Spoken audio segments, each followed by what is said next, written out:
Hi, I'm Dean Bushmiller. We're going to talk about cryptology principles and practices. If you've watched some of my other recordings on cryptology, this may be a repeat until we get to the end. So what I would say is hang in there with me as we go through this. So if you need more, or you need this mind map and all the links that are in it, you can go to our Expanding Security website, expandingsecurity.com, to get all of those great resources. So from a concept standpoint, if we're given the business requirements, we need to implement the appropriate cryptographic protocols and algorithms. That includes digital signatures, encryption, key management, message authentication, and secure hashing. We have to do all of those things for cryptology. We need to be able to troubleshoot issues with cryptographic implementation. There are a lot of bad implementations out there, like algorithm mismatches between the client and the server, which looks like your client going to your site and you saying, hey, you're not allowed to use this. And they say, well, wait a minute, your site must be broken. And the reality is they're using a really old version of a phone with a really old version of software on it that doesn't allow the old SSL encryption to downgrade because you're protecting the rest of your customers. So that causes lots of problems out there. Poor vendor implementations of the software. That does happen with vendors that are out there, especially newer vendors out there that are deploying cryptology for the first time. I noticed that when Zoom first came into the market, a lot of the things that they did was like sending the password along with the string, and they made it so that you could go straight into the website, which was really convenient for end users. But the reality is you never send the password along with the actual transaction, and that causes problems. And lastly, administrator implementation configurations.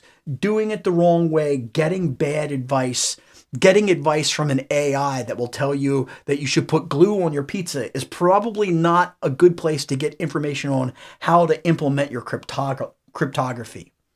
On the management side of things, we need to maximize the crypto interoperability based upon our policy, not the policy. Now, that's still going to be impacted from the outside. Don't do it based upon the specific implementation, because management's going to really get pissed when you keep on rotating the policy and changing the policy based on your implementation. Stick to the larger thought process of the organization. You need to develop an encryption key management rotation plan for all of your cryptology, and you need to stay up to date with what are the current goings on and uses of cryptology out there, because the field moves fast and processing power is getting larger and larger these days. Now, when we're doing any of this, what we need to do is we need to understand the assumptions about the attacker. We need to think about this like, what's the evil person actually going to do? So if I was evil, what you could assume about me for your cryptographic implementations are that I have all of the ciphertext. When you were communicating with your friend back and forth over that secure channel, I was listening to the outside of that secure channel, capturing all of your data. That's your first assumption always. It means that I'm listening, and okay, fine. From an algorithm standpoint, I know what your algorithm is. It's very easy to figure that out by looking at the signature of the ciphertext itself. I can't see what's going on, but when I look at the header information, it has to claim at the very beginning for the applications to work this series of bits, which is uniquely identified to that particular encryption algorithm. The only thing that should be protecting you really is the key at this point. Also, note that a small amount of the ciphertext and the converted plain text are known by me. You go, Dean, how could that happen? Well, algorithms at the beginning and at the end leak certain things away. Sometimes it makes it easier for me to attack the end or the beginning of it, or know that, for instance, when you send a message, the first thing that you say is hello. For instance, this is what happened to the Nazis in World War II. They started every single message with the key, and then they would say what time it was and what the weather was like, all clear. Also, at the very bottom of that list, they said Heil Hitler. So we knew what the end was, even if we didn't know what they were encrypting. Now, they were using something called an Enigma machine. If you've never seen an Enigma machine, this is what they look like. They were using an Enigma machine, and so it was a lot easier to figure out than today's current cryptography.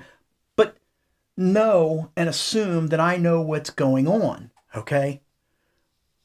All you can depend upon is that the math was solid, that the implementation was solid, and that you are being protected by the key, and I'm required to go through every single key in this key space, well, half the keys in the key space, in order to identify the correct key for your implementation, which should, in theory, take me billions and billions and billions of years unless I come up with the new quantum computing tool that can actually do all of this all at once, which we're 5 to 10 years away from now. So that's the start of what we're talking about. I hope you'll join me for the rest of it.